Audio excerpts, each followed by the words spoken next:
Salut à tous, j'espère que vous allez bien, Mika Matimo Golden Boy. Je fais cette vidéo parce que j'ai vu qu'il y avait une annonce qui a été faite très intéressante. Apparemment, Benoît Saint-Denis va combattre contre Paddy Pimblett à l'UFC London. Écoutez, moi, personnellement, je vois Benoît Saint-Denis gagner parce que là, quand même, Paddy Pimblett, on a beau dire ce qu'on veut, c'est un grand combattant au sol, il soumet, tout ça.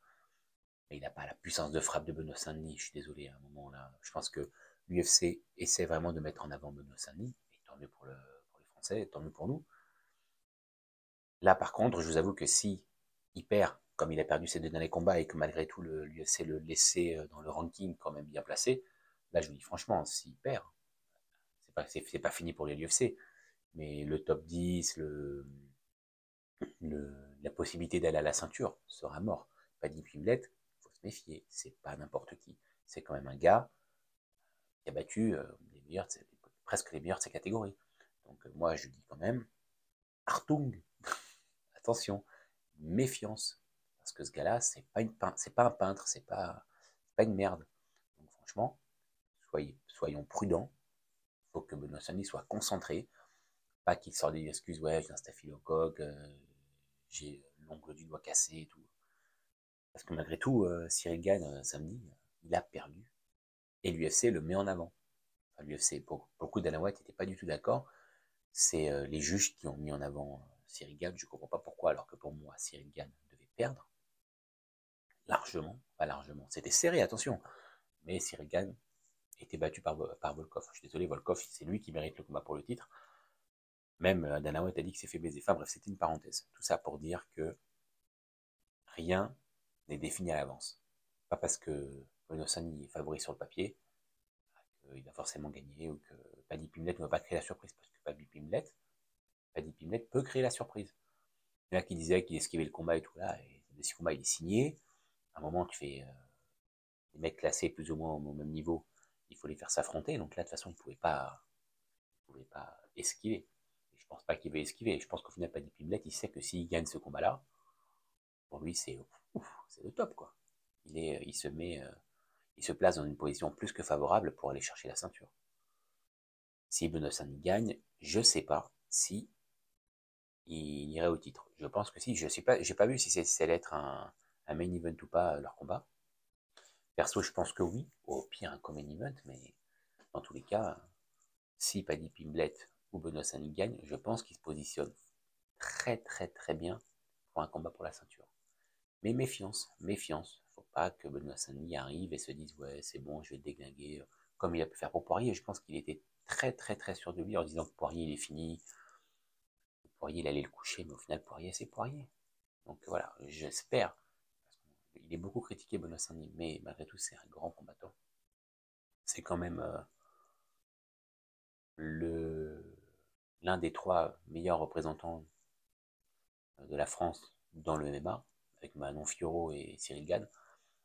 Et Cyril Gane, pour le coup, Manon Fiorot pourrait prendre la ceinture. Pour le coup, elle a vraiment ses chances pour aller chercher la première ceinture française à l'UFC. Et autant vous dire que si elle prend la première ceinture française à l'UFC, sur une voie royale pour le reste de sa vie, tu vois. Donc, moi, je souhaite ça à Gane, je souhaite ça à Benoît Saint-Denis, forcément. On est chauvin, on est en France. Puis ce sont des bons combattants, c'est pas juste parce qu'ils sont français, parce que ce sont de très bons combattants. Donc, il faut les soutenir. Soutenons-les et donnons-leur la force. Mais ce sera à Londres, il aura son public avec lui, il y aura les Français qui vont se déplacer, forcément c'est pas loin, mais il aura son public avec lui. Je sais pas si du coup l'UFC va les faire combattre aux heures européennes, c'est-à-dire à 20h, 21h, début de l'événement, carte principale en France, ou s'ils vont faire comme la dernière fois et ils vont mettre l'événement à l'heure américaine. Ce n'est pas forcément cool pour le public sur place, mais après pour le public américain c'est plus intéressant. Après, tu me diras, si ça passe à 20h ici, c'est qu'il est 14 ou 15h aux États-Unis. Donc ça va, les gens peuvent regarder un samedi après-midi à 15h. Ça va pas les tuer non plus. Pas comme si on leur mettait à 4h du matin, comme nous en France. Tu vois. Mais ouais, moi je pense qu'il y a moyen que Benoît Saint-Denis gagne. Mais il faut qu'il se méfie, il ne faut pas qu'il y aille en se disant que c'est déjà plié. Il faut avoir confiance en soi, mais il y a une différence entre avoir confiance en soi et se dire que le combat il est facile. Il n'y a pas de combat facile. Moi, il faut l'entendre, il faut le comprendre. Je pense qu'il le sait. autant, voire mieux que moi. Lui, il a été surpris par les combats. 2 fois, les 2 dernières fois, il s'est fait surprendre. Donc voilà, je pense qu'il y a moyen qu'il gagne. Il faut qu'il axe son combat sur une stratégie établie et pas sur la bagarre, parce que la bagarre, Paddy Pimblett, il va rentrer dans la bagarre. S'il rentre dans la bagarre, Paddy Pimblett, il va faire mal. Il me semble qu'il est plus grand, qu'il a plus d'allonge. Il a pris moins de coups dans la gueule que Benoît Sané, donc potentiellement il est plus résistant, parce que Benoît Sané, à force d'en prendre dans la gueule, bah, bon, ton cerveau, il ne tient plus, quoi. Donc je pense que si Benoît Sané en prend une bonne, il va faire dodo. Donc pour éviter qu'il fasse dodo, il ne faut pas qu'il rentre dans la bagarre. Et après, bien sûr, mon idée sur le fait qu'il ait quitté Warin, pour moi, c'est une très très très mauvaise chose. Dès qu'il a quitté Warin, bam, il a perdu contre Poirier, c'est plus le même. Voilà. Moi, j'ai peur pour lui. J'ai peur que sa carrière soit finie. J'espère pas. Avoir peur, n'est pas espérer. Attention, les amis. Moi, je pense que ça va être un combat très très difficile, très très disputé, et que Paddy Pimblett va axer le combat sur le sol, parce qu'il sait que Bonossani cogne. Donc, il va essayer d'aller au sol, il va tourner, il va essayer de le fatiguer. Je pense que Bonossani a un bon cardio, mais il n'a pas le cardio de Paddy Pimblett. Paddy Pimblett, mec, il a un cardio de feu. Je pense que c'est aussi parce qu'il s'entraîne toujours à 30 kilos de plus, limite, parce qu'il est gros, lui, quand il combat pas. Enfin, quand il combat pas, quand il fait pas de cutting. Et que bah, quand il descend à 70 kilos, bah, il est super bien, parce qu'à force de s'entraîner beaucoup plus lourd, bah, quand il est à 70, en fait, pour toi, c'est facile. Facile, tout est relatif, attention, les amis. Mais voilà, moi, je pense que c'est fatigant pour lui les cuttings, mais que le fait de s'entraîner beaucoup, beaucoup plus lourd fait que quand il est au poids, tranquille. Donc, voilà, niveau cardio, ça va être très compliqué pour Benoît Saint-Denis par rapport à celui de Paddy Pimblett qui a un cardio inépuisable. On peut dire ce qu'on veut, il est inépuisable.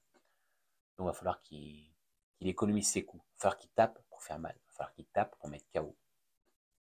Espérons qu'il fasse cette stratégie et qu'il ne se fasse pas embarquer dans une bagarre ou dans un combat au sol, parce que ça va vraiment être compliqué pour Benoît Saint-Denis. C'est pour ça que moi, pronostic, je verrai quand même Benoît Saint-Denis gagner par KO. En fait, si Benoît Saint-Denis ne gagne pas au premier round, ou allez, au début du deuxième, ça va être très compliqué. Si après 2 minutes 30 du deuxième round, il n'a pas gagné, c'est Paddy Pimblett qui va gagner, pour moi. Si c'est à la décision ou si ça se passe au sol dans le troisième round, c'est sûr que c'est pas Paddy Pimblett qui va gagner. Donc j'espère que Benoît Saint-Denis va faire un bon combat. J'en doute pas une seconde, c'est-à-dire qu'il va pas se laisser avoir, qu'il va écouter la stratégie de ses coachs et qu'il va nous défoncer cet anglais. Voilà les amis, j'espère que cette vidéo vous a plu, que vous êtes d'accord. N'hésitez pas à donner votre avis en commentaire. N'hésitez pas à vous abonner, à partager, ça fait toujours plaisir, un petit like, et je vous dis à très bientôt.